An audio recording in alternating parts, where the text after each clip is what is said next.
Bueno, sean bienvenidos a esta grabación de la clase sobre la conclusión del Pentateuco. Esperemos que no tengamos interrupciones. Si tenemos, pues me va a tocar editar el video. Pero bueno, el objetivo de esto es para que no nos perdamos de los contenidos que tenemos que desarrollar y claro, que al final sigamos aprendiendo juntos. Eh, Al final vamos a dar unas instrucciones de qué más se va a hacer, pero lo primero que tenemos que hacer es eso, ver el video de esta clase, que va a ser bastante de repasar y solo para no perdernos el hilo que ya llevamos. La próxima semana, si Dios lo permite, vamos a ver ya otra cosa que no sea el Pentateuco, sino que los libros históricos. Pero hoy sí quisiera cerrar este estudio que hemos hecho del Pentateuco, haciendo un resumen de lo que ya vimos y bueno, en general hablando de los 5 libros del Pentateuco y qué es lo que podemos aprender de ellos. Así que para comenzar, pues vamos a continuar con el típico ajá de la clase, que es qué fue lo último que hicimos. Entonces, si ustedes se recuerdan, lo último que hicimos fue hablar sobre Deuteronomio. Habían unos cuestionarios que tenían que resolver y claro, eso después van a haber indicaciones de cómo vamos a hacer con esto, que no se lo revisamos a todos. Entonces vamos a comprender el Pentateuco y lo primero que tenemos que recordar del Pentateuco es que es una historia. No es ni un conjunto de leyes, ni es solo un conjunto de instrucciones, sino que antes de todo eso es una historia. Y de hecho la Biblia, como vamos a ver en otros videos que los voy a dejar, es una historia épica. En general, la historia de Dios, es decir, la revelación de Dios, él quiso que la conociéramos a través de una historia, que por cierto es una muy buena forma de contar algo que uno quiere decir y comunicarse. Muy bueno hacerlo a través de historias. Lo comprendemos eso desde la Biblia. Entonces el primer libro, como ustedes ya saben, es Génesis y en este comienza toda la historia y claro, así como dice su nombre, es origen. Y entonces, si comprendemos bien el Génesis, vamos a comprender bien lo demás. Y es muy, muy importante que comprendamos bien los mensajes del Génesis, por qué está ahí y por qué se nos narran las cosas que están ahí. Después está Éxodo, que ya vimos el libro de Éxodo, todas las cosas que nos contiene, que la mitad es historia y la otra mitad más o menos no es exactamente historia. Después tenemos el libro de Levítico, que es muchas, muchas, muchas leyes y también vamos a ver los 3 tipos de leyes que nos tenemos que recordar. El libro de Números, recordamos que es mucha historia otra vez. Regresamos a la típica narración histórica de la Biblia. Y también tenemos a Deuteronomio, que no me ocupo en el círculo, pero Deuteronomio fue el último libro que hablamos y yo creo que es quizás el que más fresco tienen, y si no tienen más fresco tienen que ir a regresar a esos cuestionarios. Entonces vamos a estudiar uno por uno, o bueno, lo vamos a recordar uno por uno, y el primero es Génesis. Y entonces vamos a ver los temas que están en ellos, sobre el contenido que encontramos en ellos. Y el primer contenido de Génesis es la creación del cosmos, la creación de todo lo que existe. Y es algo que tenemos que tenerlo bien en claro. Y claro que no es algo superficial, sino que es el Dios de la creación haciendo algo sin ningún punto de referencia. Nosotros cuando pintamos estamos creando algo, cuando hacemos música estamos creando algo, pero lo hacemos con una referencia. Pintamos desde lo que ya hemos visto o tocamos música de lo que ya hemos escuchado. Sin embargo, Dios aquí está haciendo algo, está haciendo todo de la nada. Y eso es una, de verdad, muy buena historia que contar, que Dios creó las cosas. Después también vemos el pecado de Adán y Eva, que no es una manzana, pero todos reconocemos que fue un fruto y lo más fácil de pensarlo es una manzana, así que por eso he puesto esa manzana ahí, pero recordemos que fue que Dios le mandó que no tenía que comer de un árbol en específico, el árbol del conocimiento del bien y el mal, y ellos lo hicieron, y entonces por eso pecaron contra el Señor. Después encontramos las consecuencias de estos pecados y ahí he puesto una representación del diluvio, de una inundación, pero sabemos que esa no fue la única consecuencia. De hecho, después encontramos 3 historias en las que el mundo entero está despilfarrando su vida, y una de ellas es el diluvio, ¿verdad? Otra es la historia de Babilonia y su torre. En fin, encontramos la gente haciendo desorden total. Después encontramos a la elección de un hombre que esperemos que sea más guapo que ese hombre que encontré en internet. Y es Abraham. Entonces Abraham Dios lo escoge para hacer algo que es lo que él estaba intentando hacer desde un principio, tener una creación bonita. Entonces para eso escoge a Abraham, para poder restituir esto que él quiere hacer. Y después encontramos a un descendiente de Abraham, que es José. Y no creo que se haya visto como ese hombre que es ahí, pero bueno. Y entonces con José también Dios esperaba restituir toda esta historia y al final lo comprendemos en el siguiente libro que sí sucedió así. Entonces al final el libro de Génesis termina en Egipto a través de José. Y eso le da el inicio al siguiente libro que es Éxodo. Entonces el libro de Éxodo comienza en Egipto cuando todos están muy bien, el pueblo de Israel llega a Egipto y todo tranqui, todo nice, todo pacífico.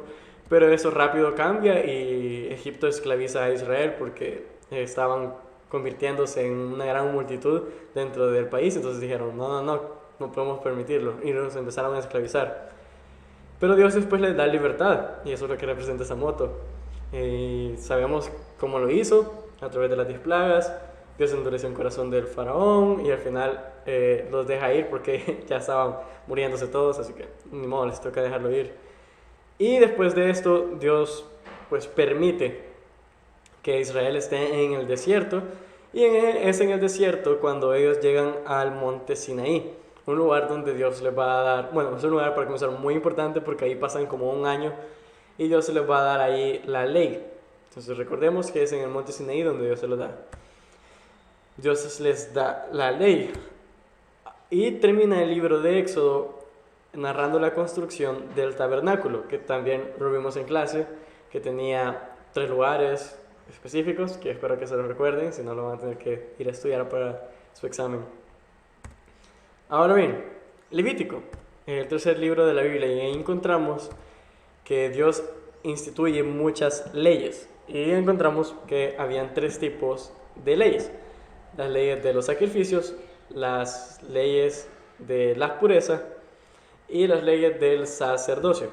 Entonces las leyes de los sacrificios, el mejor ejemplo que tenemos es el día de expiación, donde se mataba un corderito y a otro se dejaba libre, se recuerdan, ¿verdad? Y en fin, los sacrificios servían para dar algo a Dios y así reconocer nuestro pecado y que solo a través de este sacrificio de un animal que también era inocente, entonces solo así podíamos acercarnos a Él. Ahora lo de la pureza es algo que discutimos en clases, recuerden que no era un pecado estar impuro, pero Dios quería que vos estuvieras puro para que vos pudieras tener una libertad para acceder a Él. Ahora, ahí encontramos bastantes simbolismos como los fluidos corporales, porque te hacen impuros, y en fin, nosotros estudiamos, recuerden que la pureza era más un concepto cultural, más que un concepto espiritual, pero que Dios estaba uniendo ambas ideas ahí y quería que su cultura fuera pura. Entonces es algo muy bonito que estudiar. Y también lo del sacerdocio, que al final era como que Dios estaba poniendo a un líder para comunicarse al pueblo de Israel a través de él. Entonces todo termina el libro de Levítico con la descripción de las bendiciones que Dios le va a dar al pueblo de Israel si ellos cumplen estas leyes.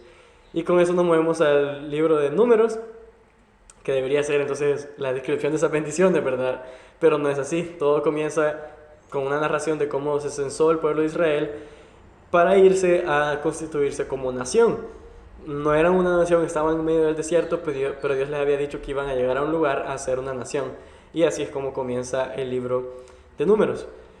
Y después encontramos un momento en el que están enfrente de la tierra prometida y mandan espías para ver cómo era por orden de Dios. Y mandan a 12 personas, uno de cada tribu. Y ellos dicen que no se puede. 2 dicen, vamos muchachos, se puede. Y entonces por eso Dios los castiga a andar por 40 años en el desierto. Entonces eso lo estudiamos, este momento en la historia en el que Dios los castiga, porque se nos es bien fácil decir, oye, tranquilo viejo.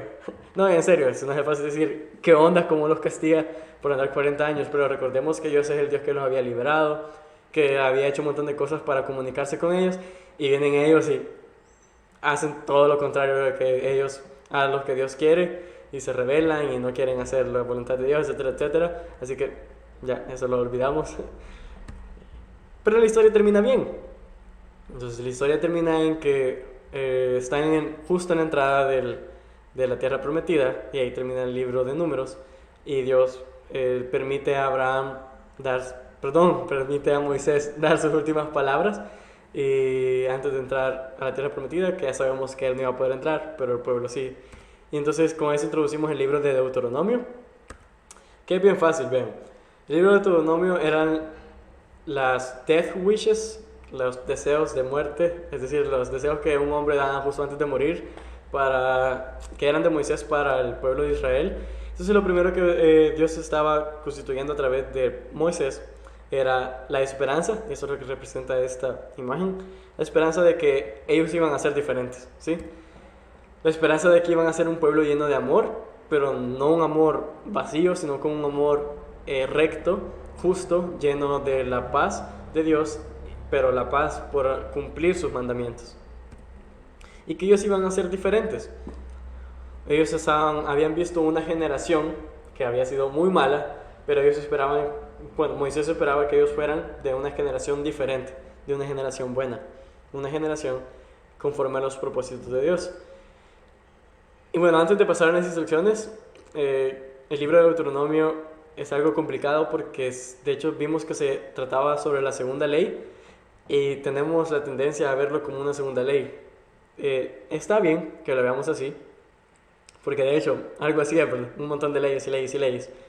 Pero a mí me gustaría muy bien que tengamos en claro que Deuteronomio es el libro que un corazón de Dios, el corazón de un hombre de Dios puede escribir, y antes de morirse, y lo único que puede escribir es: muchachos, adoren a Dios de corazón.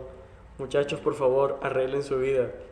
Entonces nosotros, cuando vemos a personas que tienen el corazón de Dios, como quizás nuestros padres, quizás los líderes de la iglesia, y vemos que ellos lo que quieren es decirnos eso, es lo que Moisés les estaba diciendo: muchachos, por favor arreglen su corazón, por favor vuelvan a Dios, sean diferentes, tengan esperanza, tengan amor, etcétera, etcétera. Ok, entonces eso es el resumen corto del libro de los 5 libros del Pentateuco: Génesis, Éxodo, Levítico, Números y Deuteronomio. Y entonces, después de haber visto este video, ustedes tienen que continuar trabajando. Entonces lo primero que ustedes tienen que hacer es realizar el examen número 1, que eso en Google Forms está súper fácil, solo es para yo poder ver que ustedes estuvieron en la clase, que ustedes están activos. Y es sobre esta lección, son pocas preguntas, ya van a ver, es bonito realmente esta herramienta para hacer los exámenes en línea. Van a tener muchos intentos, porque mi objetivo no es, no, qué frustración, tengo que hacer un examen. No, sino que tener un espacio donde ustedes puedan darme a mí a conocer que se han metido a la plataforma, que están interactuando, que han visto el video, etcétera, etcétera. Entonces, esa es la primera parte de la clase: ver el video. Responder el examen, ver este video y responder el examen. La segunda parte de la clase es ver uno de los videos que nos gustan mucho, de The Bible Project. Entonces, eso se llama Cómo leer la ley bíblica, y eso ya está en sus instrucciones escritas en la plataforma. Y después de eso igual van a tener que hacer otro examen en Google Forms. De nuevo, le digo examen porque es lo que es, pero solo son respuestas sencillas, muy fáciles, muy bonitas, y espero que lo hagan todos. Y después ustedes me tienen que mandar un mensaje a través de Santillana, si se puede, si esperamos que se pueda, sobre sus respuestas a los cuestionarios de Deuteronomio, porque no los realizamos. Entonces ahí está el cuestionario en la biblioteca de clase, ustedes lo pueden descargar y escribir de sus cuadernos a Word, a lo que ustedes mandaron, y mandarme el Word, para que yo tenga de verdad una base para decir: estos muchachos lo hicieron. Todo esto recuerden que es parte del portafolio, o sea, sus notas dependen de eso. Y entonces, en general, para concluir, los felicito por estar haciendo esto, les animo a que continúen aprendiendo, les animo a que en este tiempo, de verdad, cuando no tengan nada que hacer, tal vez por pura curiosidad, lean los pasajes de la Biblia que yo les he dicho que son muy emocionantes. De verdad, les invito a que por favor lean en la NBI de preferencia y que disfruten ese tiempo y aprendan, disfruten con su familia. En general, los quiero mucho. Que Dios les bendiga.